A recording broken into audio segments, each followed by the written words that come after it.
A nagykállói horgásztavak Magyarországon a Szabolcs-Szatmár-Bereg megyében fekvő Nagykálló városában találhatók, Nyíregyházától 13 kilométerre az M3-as autópálya mellett.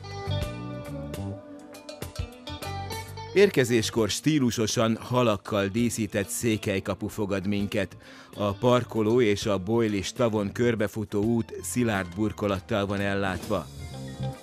A Kft. Által üzemeltetett 37 hektáros területen 2 tó található. A tavakból halat elvinni, megvásárolni nem lehet. Mindkét tó a Catch and Release, fogd meg és engedd vissza elv alapján üzemel. A tónál lehetőség van kerékpárok bérlésére. A terület körbe van kerítve, éjjel-nappal őrizve van. A kisgyerekes családokat tágas játszótérrel várjuk.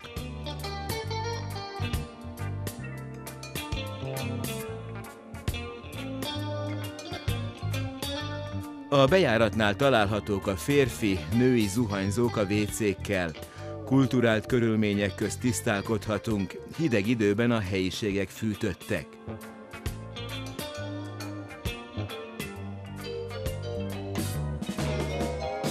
A büfében készételek nincsenek, de lehetőség van levesek, frissen sültek, pizzák rendelésére telefonon, amit kiszállítanak a rendelés helyszínére.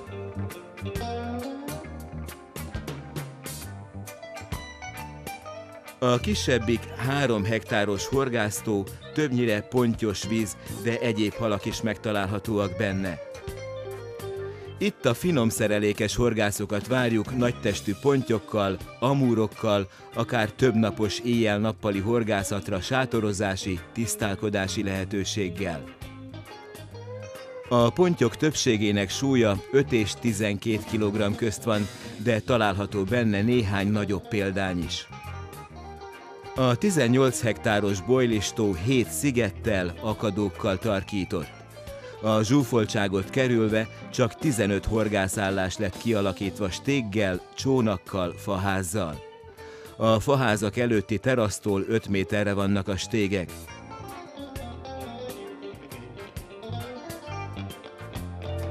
A faházak 2 darab emeletes ággyal, hűtővel, mikrohullámú sütővel vannak felszerelve.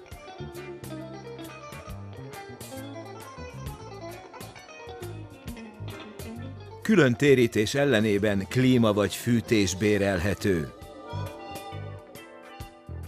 Az állandóan nyírt fű, lombos fák, bográcsoló helyek horgászállásonként 4 személy részére biztosítanak zavartalan pihenést, szórakozást.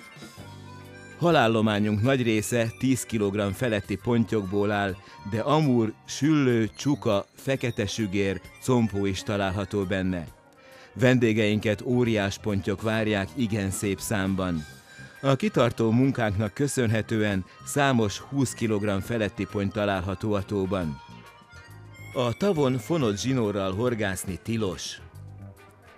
Olyan elhagyós végszereléket kell alkalmazni, aminek szakadás esetén a nehezéknél használt olmot vagy kavicsot elveszti, és a hal nem viszi tovább magával.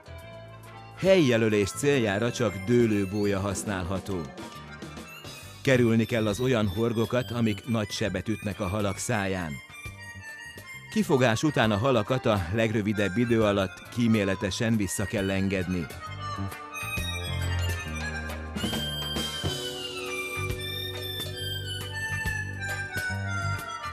Kiegészítő etetésre használt magvakat erjesztett állapotban nem lehet használni, csak a helyszínen főzött magvakkal való etetés engedélyezett. Kutyatáppal való etetés tilos.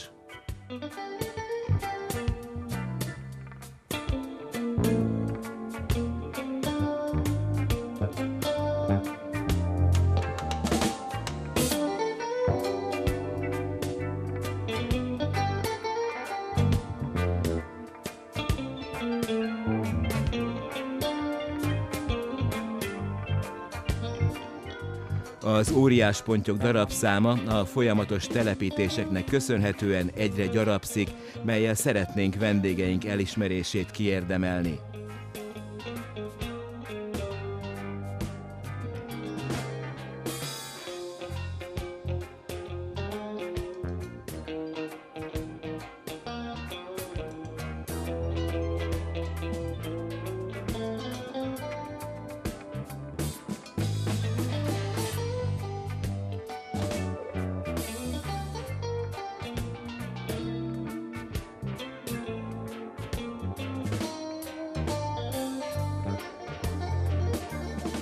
Szeretettel várjuk vendégeinket. Élményekben gazdag horgászást és nyugodt pihenést kívánunk.